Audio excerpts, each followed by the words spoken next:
Bonjour à tous. Déjà, moi, j'ai été très touchée qu'on m'ait demandé d'être la marraine de la Journée nationale des aidants. Très fière de pouvoir le faire et très étonnée parce que moi, j'ai découvert, il y a donc peu de temps, que j'étais l'aidante de mon enfant. Je savais que j'étais sa maman. Je savais que j'en bavais tous les jours, mais je ne savais pas que j'avais un statut et que j'avais des aides possibles. Parce qu'honnêtement, en 12 ans de parcours, les aides, je ne les ai pas vues souvent. J'ai eu beaucoup de chaos. Ça a été très, très compliqué. Donc, moi, j'ai un petit garçon qui a 12 ans et qui est autiste et polyhandicapé. Et ça a été très compliqué. L'autre jour, je devais intervenir à la Fondation Orange et le journaliste qui interviewait commence à me dire « Qu'est-ce qu'on peut faire pour vous aider ?» Et là, j'ai répondu « C'est pas une question qu'il faut poser aux parents d'enfants handicapés ou d'adultes handicapés, parce que là, la liste, elle est très longue.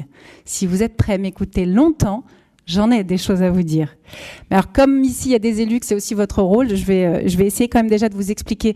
On a eu des témoignages, là j'ai entendu des choses, évidemment, je m'y retrouve à 100%. Comme il a fallu parler très vite, je vais essayer de ne pas être très longue. Mais il faut bien prendre conscience qu'une personne handicapée ou dépendante dans une famille, c'est déjà une logistique de malade. Et que ça, c'est pas possible que ça continue comme ça.